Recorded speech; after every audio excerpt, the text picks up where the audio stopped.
नमस्कार बच्चों, कैसे हो आप सब। आशा है आप सब ठीक होंगे और अच्छे होंगे। हम लोग उपस्थित हुए हैं आज आपके पसंदीदा यूट्यूब चैनल, इसका हम लोग क्या करेंगे, CL एकेडमी पर। क्या है हमारा चैनल? CL academy. आज हम लोग चर्चा करते हैं आपकी परीक्षाएं प्रगति पर हैं, चल रही हैं, हाई स्कूल इंटर की परीक्षाएं चल रही हैं। उसी के चलते हुए हमारे लेके आए हैं आपके बीच क्या महत्वपूर्ण क्वेश्चन, किसके? कक्षा 10 में जीव विज्ञान के जितने भी हमारे महत्वपूर्ण क्वेश्चन हैं उसकी पूरी की पूरी सीरीज लेकर आए हैं। आपकी परीक्षा में बहुत ही योगदान देने वाले सवाल होंगे, इसमें बहुत ही अच्छे प्रश्न होंगे। चलते हैं कौन कौन से हमारे प्रश्न हैं, आइए देखते हैं। क्या कहते हैं? कह रहे हैं मछली, कह रहे हैं मछली का श्वसन अंग क्या है। अब मछली का श्वसन अंग आप लोगों ने देखा होगा, मछली हमारी कहाँ तैरती है? पानी में, है ना। मछली कहाँ तैरती है? पानी में। तो पानी में आपने देखा होगा, उसके कान तो कभी आपने देखे नहीं होंगे।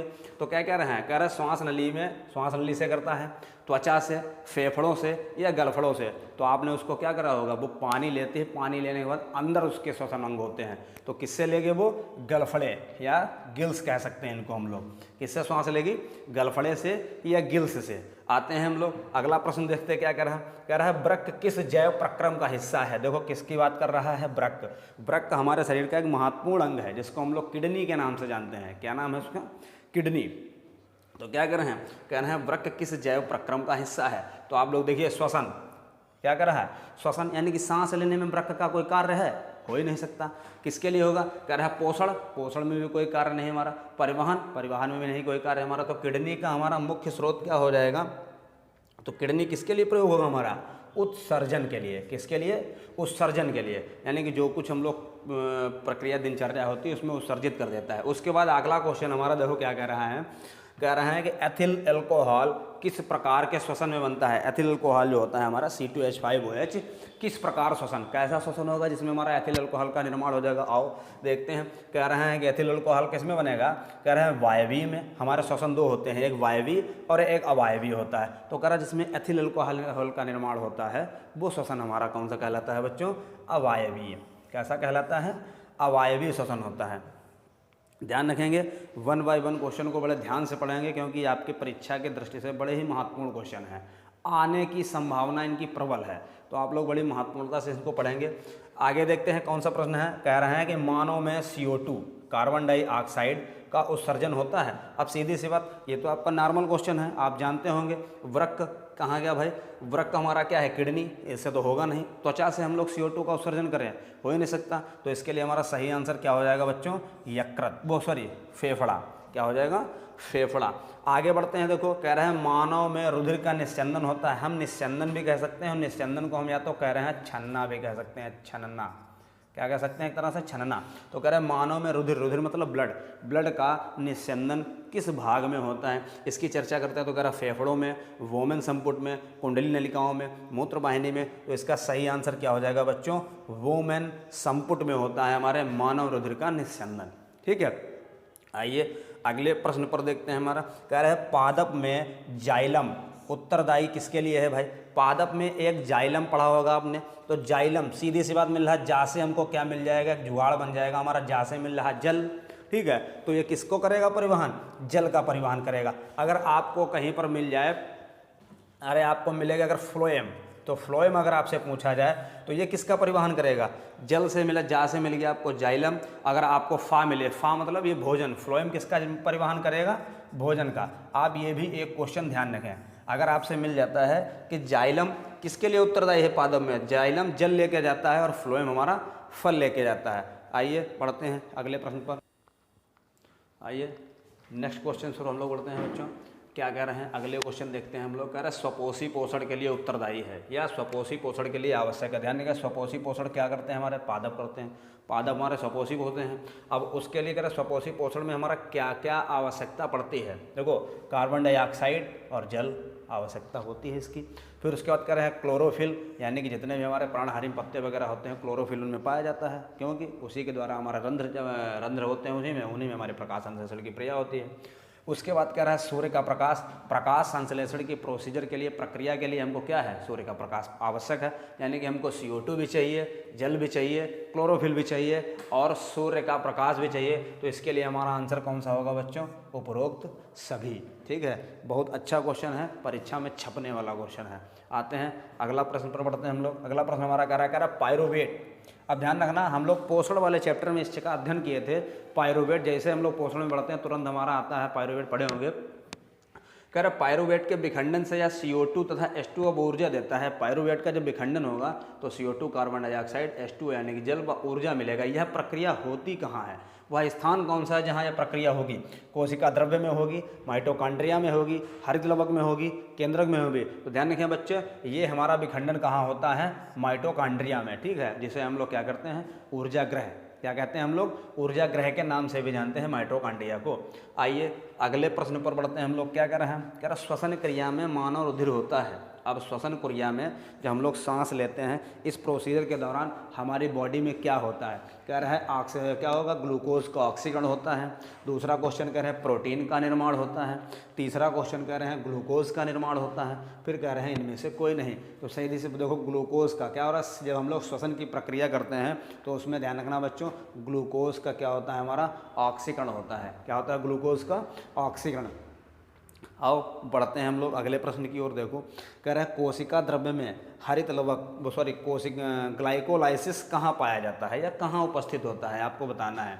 ग्लाइकोलाइसिस हमारा कोशिका द्रव्य में उपस्थित होगा, हरित लवक में उपस्थित होगा, राइबोसोम में उपस्थित होगा या माइटोकॉन्ड्रिया में। तो माइटोकॉन्ड्रिया में तो हो नहीं सकता हरित लवक हमारा, ग्लाइकोलाइसिस। तो ग्लाइकोलाइसिस हमारा कहाँ बच्चों पाया जाता है? ध्यान रखेंगे, कोशिका द्रव्य में। बहुत महत्वपूर्ण क्वेश्चन है, परीक्षा में छपने वाला क्वेश्चन है। उससे भी महत्वपूर्ण हमारा नेक्स्ट अगला प्रश्न है। देखिए कौन सा हमारा अगला प्रश्न? कह रहे हैं कि पौधों में गैसों का विनिमयीकरण, यानी कि गैसों का लेन देन आपस में, कार्बन डाइऑक्साइड ले रहे हैं, ऑक्सीजन को छोड़ रहे हैं, ये विनिमयीकरण आपस में किसमें होगा? उपचर्म से होगा, ठीक है, यानी कि ऊपरी सतह जो होती है उससे होगा, रंध्र से होगा, जो पत्तियों में हमारे छोटे छोटे छिद्र पाए जाते हैं उनसे होगा, या वात रंध्र से होगा, या सभी से होगा। तो ध्यान रखिए बच्चे, पौधों में गैसों का जो आदान प्रदान होगा, विनिमयीकरण होगा, वो हमारा तीनों ऑप्शन एकदम सही हैं। क्या है? तीनों ऑप्शन एकदम सही है। तो इसमें क्या हो जाएगा? सभी से होगा। आते हैं नेक्स्ट प्रश्न पर हमारा। देखो क्या कह रहा है?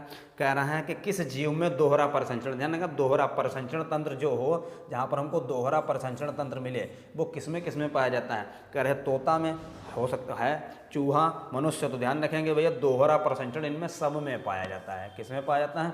सभी में पाया जाता है। आइए बच्चों, चलते हैं हम लोग अपने अगले प्रश्नों पर, ठीक है। हम लोगों ने कुछ प्रश्नों की चर्चा कर चुके हैं। आते हैं, देखिए क्या कह रहा है?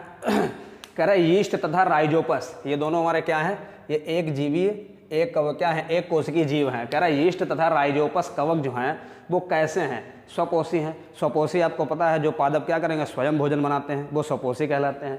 अब इनका कहना है यीस्ट तथा राइजोपस हैं। राइजोपस दोनों हैं क्या? ये मृतपोषी हैं। और मृतपोषी आपको मालूम है स्वपोषी नहीं होते हैं, परपोषी। तो ध्यान दीजिए, कह रहा है यीस्ट तथा राइजोपस कवक कैसे होंगे? स्वपोषी हो नहीं सकते। स्वपोषी सभी हमारे पादप होते हैं। परपोषी कौन होता है? जो हमारे स्वपोषियों पर डिपेंड रहता है, वो परपोषी होता है। और विषमपोषी क्या होगा? जो स्वपोषी और परपोषी दोनों का सेवन करे, वो क्या कहलाता है? विषमपोषी। लेकिन ये जो यीस्ट और राइजोपस हैं, ये हमारे कैसे हैं बच्चों? मृतपोषी हैं। मृतपोषी मतलब जैसे डेड बॉडी हो गई या अपशिष्ट कचरा वगैरह हो गया, इसका सेवन करने से ये आगे अपना जीवन काल बढ़ाते हैं। आइए बढ़ते हैं हम लोग अगले प्रश्न पर। क्या कह रहे हैं? कह रहा है पचे हुए भोजन का अवशोषण कहाँ होता है? देखो, अगर बात करा जाए कि पचा हुआ मतलब हमारा भोजन इकट्ठा कहाँ होता है या पाचन प्रक्रिया हमारी कहाँ होती, तो वो हमारा आंसर इसका क्या हो जाएगा बच्चों? अमाशय। लेकिन कह रहा है पचे हुए भोजन का मतलब पचा हुआ भोजन, और उसके बाद उसका अवशोषण कहाँ होगा जाके? वो ध्यान होगा, वो होगा हमारा किसमें? क्षुदांत्र में। किसमें होगा? क्षुदांत्र में। आप ध्यान रखेंगे। आज नेक्स्ट प्रश्न पर बढ़ते हैं। अगला क्वेश्चन हमारा क्या है? कह रहे पुष्पीय पादप, जो भी हमारा पुष्पीय पादप होगा उसमें संवहन होता है। अब कोई पुष्पीय पादप, जो भी हमारे फूल वाले पौधे होते हैं, उनमें पुष्पीय पादपों में संवहन कैसे होता है? पानी का भी हो गया, भोज्य पदार्थों का भी होगा, इनका संवहन किस माध्यम से होगा? तो देखिए क्या कह रहा है? कह रहा है वाहिनिकाओं द्वारा। फिर दूसरा कह रहा वाहिका द्वारा, कह रहा दोनों द्वारा, या चलनी नलिकाओं द्वारा। चलनी नलिकाओं से हमको कोई संबंध नहीं है। वाहिका और वाहिका दोनों सिमिलर बात होती है बच्चों, तो इसके लिए हमारा ऑप्शन कौन सा सही हो जाएगा? दोनों। क्या हो जाएगा? पुष्पीय पादपों में संवहन होता है, किसके द्वारा होगा? वाहिनिकाओं द्वारा भी हो जाएगा और वाहिका यानी कि दोनों के द्वारा हो जाएगा। बात क्लियर? आइए अगले प्रश्न पर बढ़ते हैं। अगला क्वेश्चन हमारा कह रहा है कि अलैंगिक जनन। ध्यान दें बच्चों, जनन हमारे दो प्रकार के होते हैं। कैल्शियम से एक हमारा लैंगिक जनन होता है, एक अलैंगिक जनन। यानी कि जो एक कोशिकीय जीव होते हैं उसमें सब में अलैंगिक जनन, और जो बहुकोशिकीय जीव होते हैं उसमें हमारा लैंगिक जनन होता है। तो पूछ रहा है अलैंगिक जनन मुकुलन द्वारा होता है, जो अलैंगिक जनन है वो मुकुलन द्वारा किसमें पाया जाता है या किसमें होता है? तो देखिए किसमें करा अमीबा ये भी एक कोशिकीय जंतु है, लेकिन अलैंगिक जनन में मुकुलन द्वारा क्या होता है ये पूछ रहे हैं आपसे। तो अमीबा, प्लाज्मोडियम और लिस्मानिया ये सब हमारे एक कोशिकीय जीव हैं। तो ध्यान रखिए इसमें जनन क्या होगा, ये एक कोशिकीय जीव है, स्वतः अपने आप टूट कर दूसरे रूप में बनते हैं। तो इसमें हमारा सही आंसर कौन सा हो जाएगा बच्चों? यीस्ट में। तो यानी कि अलैंगिक जनन जो मुकुलन द्वारा होता है वो किसमें होगा? यीस्ट में होगा। आइए अगले प्रश्न पर बढ़ते हैं। क्या कह रहे हैं? कह रहे हैं निम्न में से कौन सा मानव में, अब आपको ध्यान रखना मानव में हमारा स्त्री पुरुष दोनों आएंगे, मानव में स्त्री भी होगा पुरुष भी होगा। आप क्वेश्चन को आपको ध्यान से पढ़ना। कह रहे हैं मानव में मादा जनन तंत्र का, क्या कह रहे हैं? कह रहे हैं मादा जनन तंत्र का भाग नहीं है। देखिए जरा ऑप्शन क्या कह रहे हैं? अंडाशय ये भी हमारा मादा जनन तंत्र का भाग है, गर्भाशय ये भी मादा जनन तंत्र का भाग है, डिंब वाहिनी ये भी मादा जनन तंत्र का, लेकिन ये शुक्र वाहिका जो है ये किसका है बच्चों? पुरुष का है पुरुष जनन तंत्र का है। शुक्र वाहिका किसका है? पुरुष का है, ये मादा जनन तंत्र का नहीं है। आइए अगले प्रश्न पर देखते हैं क्या कह रहे हैं। कह रहे पराग कोश में उपस्थित होता है, बड़ा साधारण सा सवाल है। पराग कोश में क्या होगा? बाह्य दल, ये पुष्प में होता है। अंडाशय ये क्या नाम जनन तंत्र में होता है। अंडक भी उसमें, ये पराग कोश में क्या पाया जाएगा बच्चों? हमारा पराग कण पाया जाएगा। पराग कोश में पराग कण पाया जाता है। आइए चलते हैं अगले प्रश्नों पर। आइए बच्चों बढ़ते हैं अगले प्रश्न पर। क्या है हमारे अगले क्वेश्चन देखते हैं। क्या कर रहे हैं? कह रहे हैं कि स्वाद्विगुणन की क्षमता, क्या देखना है हमको? कह रहे हैं कि स्वाद्विगुणन की क्षमता होती है। जरा क्वेश्चन को देखेंगे। स्वाद्विगुणन की क्षमता किसमें होती है? एटीपी, एनएडी, डीएनए, इनमें से कोई नहीं। तो इसका आंसर क्या हो जाएगा? स्वाद्विगुणन की क्षमता बच्चों किसमें होती है? डीएनए में। डीएनए डीऑक्सी राइबो न्यूक्लिक अम्ल। क्लियर? इसमें होगी। अगला प्रश्न ध्यान रखना, बड़े महत्वपूर्ण क्वेश्चंस हैं। फिर कह रहा है कि खंडन द्वारा अलैंगिक जनन होता है। क्या कह रहा है? खंडन, खंडन मतलब टुकड़ों द्वारा विखंडित होने पर किसमें हमारा क्या होगा? अलैंगिक जनन होगा। तो देखिए क्या कर रहा है? कह रहा है अमीबा में, यीस्ट में, ठीक है, अमीबा में होगा, यीस्ट में होगा, फर्न में होगा। तो ये बच्चों ध्यान रखना, बढ़िया छपने योग्य क्वेश्चन है। ये हमारा किसमें होगा? स्पाइरोगाइरा में। किसमें होगा? कह रहा है खंडन द्वारा अलैंगिक जनन किसमें होता है? स्पाइरोगाइरा में होता है। फिर उसके बाद क्या कह रहे हैं? अगला प्रश्न पढ़ते हैं हम लोग। कह रहे हैं कि पत्तियों द्वारा कायिक प्रवर्धन होता है। अब ध्यान रखिए, पत्तियों द्वारा कायिक प्रवर्धन होता है। तो पत्तियों द्वारा कायिक प्रवर्धन किसमें होगा? और देखते हैं। तो कह रहा है दूब घास। अब दूब घास जो नहीं हल्की हल्की छोटी छोटी लगी होती है वो हमारी दूब घास में। फिर क्या कह रहे हैं? आलू में। फिर कह रहे हैं ब्रायोफिल्म में। फिर कह रहे हैं इनमें से कोई ना। ध्यान रखना, पत्तियों में जो भी कायिक प्रवर्धन होगा वो किसमें होगा बच्चों? ब्रायोफिल्म में। किसमें होगा? ब्रायोफिल्म में होगा। फिर उसके बाद देखो महत्वपूर्ण क्वेश्चन, इसको हम लोग कहेंगे। कह रहे पुरुष में शुक्राणु बनते हैं। तो किसमें पुरुष में? कह रहा वृषण में, वृषण कोश में, शुक्राशय में, इनमें से कोई नहीं। तो ध्यान रखेंगे बच्चों क्या कि कह रहे हैं पुरुष में शुक्राणु कहाँ बनेंगे? पुरुष में शुक्राणु हमारे बनते हैं किसमें? वृषण कोश में। ये ध्यान रखेंगे, बड़े ही महत्वपूर्ण क्वेश्चन हैं, आपकी परीक्षा में फंसने योग्य क्वेश्चन हैं। आइए अगले प्रश्न पर बढ़ते हैं। कह रहा स्त्री में अंड निषेचन होता है, यानी कि मादा जनन तंत्र में अंड निषेचन किस अंग में होगा? इसको आपको बताना है। तो कह रहा है कि अंडाशय में होगा, फैलोपियन नलिका में होगा, गर्भाशय में होगा, योनि में होगा। तो आपको बच्चों सीधे हम बताते चलते हैं ये किस में होगा? फैलोपियन नलिका में होगा। किस में होगा? फैलोपियन नलिका में। फिर उसके बाद क्या कह रहे हैं? अगले प्रश्न पर आते हैं हम लोग। कह रहे हैं जनकों में संतति से संचारित होने वाले लक्षण किस में विद्यमान होते हैं? तो सीधी सी बात, ये हमारा किसका लक्षण है? आनुवांशिकता का।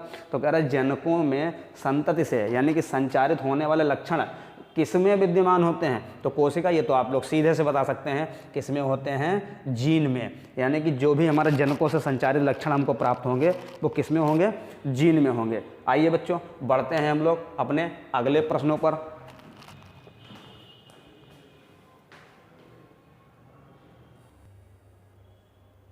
आइए बच्चों बढ़ते हैं हम लोग अपने नेक्स्ट क्वेश्चंस पर।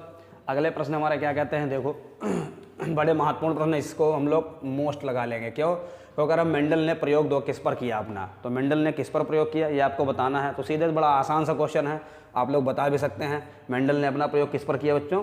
मटर के पौधे पर। फिर उसके बाद आता है हमारा अगला को प्रश्न क्या है, आनुवांशिकता का जनक कहा जाता है। ये भी बड़ा आसान सा क्वेश्चन है। किसको कहा जाता है आनुवांशिकता का जनक बच्चों? मेंडल को। किसको कहा जाता है? मेंडल को। ध्यान रखिए, ये आपका क्वेश्चन बहुत महत्वपूर्ण है, ठीक है। इसको हम लोग क्या लगाएंगे? वेरी इंपॉर्टेंट लगाएंगे। क्या लिखा है? प्राकृतिक वर्णवाद का सिद्धांत किसने दिया? क्या कर है? प्राकृतिक वर्णवाद। तो प्राकृतिक वर्णवाद का सिद्धांत किसने दिया? ध्यान रखेंगे बच्चों, डार्विन ने दिया। किसने दिया था प्राकृतिक वर्णवाद का सिद्धांत? ध्यान रखेंगे, डार्विन ने दिया।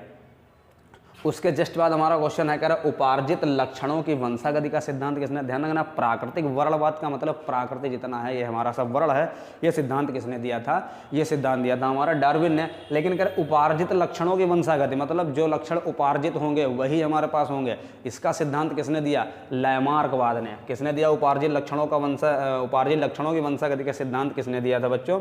लैमार्कवाद ने दिया। अब कह रहे एक्स वाई, हमारा अगला प्रश्न क्या कह रहा है? कह रहा है एक्स वाई गुणसूत्र पाए जाते हैं। एक्स वाई गुणसूत्र किसमें पाए जाएंगे? कीटों में, पक्षियों में, मानव में, सभी में। तो आप सीधी सी बात कर रहे हैं एक्स वाई गुणसूत्र, यानी कि एक हमारा पेयर मिल रहा है, और पेयर बच्चों ध्यान रखना सदैव मानव में पाया जाता है। पेयर किस में मिलेगा? हमारा मानव में। तो कह रहा है एक्स वाई गुणसूत्र पाए जाएंगे, मानव में पाए जाएंगे, ठीक। अगले प्रश्न पर बढ़ते हैं। हमारा महत्वपूर्ण क्वेश्चन कह रहा है मनुष्य के युग्मनज, यानी कि युग्मनज जो हमारा पेयर होगा, जाइगोट उसको कहते हैं, कह रहा है लिंग। कह रहा है मनुष्य के युग्मनज में लिंग गुणसूत्रों के कितने जोड़ी होते हैं? मनुष्य का जो युग्मनज होता है, जाइगोट होता है, उसमें लिंग के कितने जोड़ी गुणसूत्र होते हैं? तो बच्चों ध्यान रखना, एक जोड़ी गुणसूत्र होते हैं। कितने होते हैं? एक जोड़ी गुणसूत्र होते हैं। आइए अगले प्रश्नों पर आइए बच्चों बढ़ते हैं हम लोग अगले प्रश्नों पर। देखते हैं हमारे कौन कौन से प्रश्न हैं। कह रहा है यकृत स्रावित करता है। यकृत क्या स्रावित करेगा? लार को, अग्न्याशय रस को, जठर रस को या पित्त रस को? तो ध्यान रखना बच्चों, यकृत का कार्य क्या होता है? जठर रस का श्रावण करना। किसको? सॉरी, पित्त रस को स्रावित करता है। किसको स्रावित करता है? पित्त रस को। देखो अगला प्रश्न क्या कर रहा है? मनुष्य में लार ग्रंथियों की संख्या कितनी होती है? मनुष्य में लार ग्रंथियों की संख्या कितनी होती है? 3 जोड़ी। एकदम फैक्ट क्वेश्चन है हमारा, ध्यान रखेंगे। मनुष्य में लार ग्रंथियों की संख्या कितनी? 3 जोड़ी। इसके बाद हम लोग आ जाते हैं, कह रहा है मनुष्य में दूध के दांतों की संख्या कितनी होती है? मनुष्य में दूध के दांत, यानी कि बचपन में जो हमारे बच्चों के होते हैं, शिशु के कितने दांत होते हैं दूध के? तो ये ध्यान रखना, दूध के 20 दांत होते हैं, ठीक। कितने होते हैं? 20 दांत। इसके बाद हमारा अगला प्रश्न क्या कह रहा है? जठर रस निकलता है। अब जठर रस क्या निकालेगा? अमाशय के अंदर हमारे एक अमाशय भित्ति पाई जाती है, उससे हमारा जठर रस का क्या होता है? श्रावण होता है, या जठर रस हमारा निकलता है। नेक्स्ट प्रश्न हमारा देखो क्या कर रहा है? अगला क्वेश्चन कह रहा है पित्त का निर्माण होता है। अब देखो इसमें फंसने वाला क्वेश्चन, ये हमारा इंपॉर्टेंट है, इसको हम लोग क्या करेंगे? इंपॉर्टेंट की श्रेणी में डालेंगे। क्यों? कह रहा है पित्त का निर्माण होता है। तो पित्त का निर्माण तो हमारा किस में होगा बच्चों? यकृत में होगा। लेकिन अगर कहते पित्त रस का इकट्ठा या पित्त रस एकत्र कहाँ होता है? तो पित्ताशय में होगा, ठीक, ध्यान रखेंगे। तो कह रहा पित्त का निर्माण किस में होगा? यकृत में। कह रहा ऊर्जा की मुद्रा क्या है? ऊर्जा यानी कि ऊर्जा हमको किस रूप में मिलती है? तो आप लोग पढ़े होंगे, देखो डीएनए आरएनए हमारा क्या है? ये न्यूक्लिक एसिड से संबंधित है। तो एक ही हमारा बचता है यहाँ पर, क्या बचेगा? डीएनए और आरएनए किससे हमारा संबंधित है? न्यूक्लिक एसिड से। सॉरी, डीएनए आरएनए किसने? न्यूक्लिक एसिड संबंधित है। लेकिन ऊर्जा हमारी क्या हो जाएगी? एटीपी। एटीपी का पूरा नाम पूछा जाए तो एडेनोसिन ट्राइफॉस्फेट होता है। अगला प्रश्न क्या करेगा? रंध्र का संबंध होता है। तो ध्यान रखना, रंध्र कहाँ होते हैं? पत्ती पर पाए जाते हैं। पत्तियों में छोटे छोटे छिद्र होते हैं जो परस्पर क्या करते हैं? वाष्पोत्सर्जन करते हैं। आइए चलते हैं हम लोग अगले प्रश्न पर। आइए बच्चों ध्यान देते हैं हम लोग अपने अगले प्रश्नों पर। क्या कहते हैं? कह रहा है कि रुधिर परिसंचरण की खोज, इंपॉर्टेंट क्वेश्चन है, आपसे पूछा जा सकता है। कह रहा है रुधिर परिसंचरण की खोज किसने की थी? तो ध्यान रखेंगे, रुधिर परिसंचरण की खोज किसने की थी? विलियम हार्वे ने। बढ़िया क्वेश्चन। इसके बाद कह रहा है मानव के हृदय वेश्म में, ध्यान रखेंगे, मानव हृदय वेश्म में 2 वेश्म होते हैं। 2 हमारे आलिंद में पाए जाते हैं और 2 हमारे निलय में पाए जाते हैं। तो 2 और 2 कितने हो गए? 4। तो कह रहा है मानव हृदय के वेश्म में किसमें पाए जाएंगे? हमारे 4 वेश्म पाए जाएंगे। इसके बाद कह रहा है मनुष्य में प्रमुख उत्सर्जी अंग क्या है? मनुष्य में प्रमुख उत्सर्जी अंग, ध्यान रखें, उत्सर्जी अंग किससे? उत्सर्जन की प्रक्रिया किसमें होती है? यकृत भी नहीं होगा, त्वचा भी नहीं, त्वचा तो हो ही नहीं सकती, त्वचा में तो सभी प्रक्रियाएं हमारी त्वचा के अंदर होती है। फेफड़ा हमारा श्वसन अंग का कार्य है, यकृत हमारा पोषण का कार्य करता है, ठीक। तो इसमें हुआ क्या हमारा? वृक्क। वृक्क क्या है बच्चों? उत्सर्जी अंग है। वृक्क क्या है? उत्सर्जी अंग। फिर कह रहे हैं मटर का पादप किस प्रकार का है? अब मटर का जो पौधा होता है वो क्या है? कितने प्रकार, किस प्रकार का है? तो कह रहे अर्धवर्षीय है। आधे वर्ष का है, 1 वर्षीय है, 2 वर्षीय है या बहुवर्षीय है। तो ध्यान रखेंगे बच्चों, मटर का पौधा जो है वो 1 वर्षीय है। इसके बाद बात करते हैं, कह रहे हैं मेंडल ने, ये हमारा एकदम महत्वपूर्ण क्वेश्चन है, इस पर भी इंपॉर्टेंट लगा लेंगे।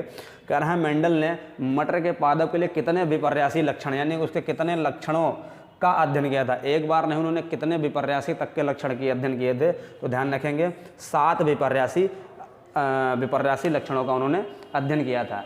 तो ये बच्चों बात हुई हमारे किसके, जीव विज्ञान, यानी कि एक कक्षा 10 में जो हमारे जीव विज्ञान के महत्वपूर्ण प्रश्न हैं जो पूछे जाने वाले हैं, उन प्रश्नों की हम लोगों ने महत्वपूर्ण श्रृंखला का अध्ययन किया।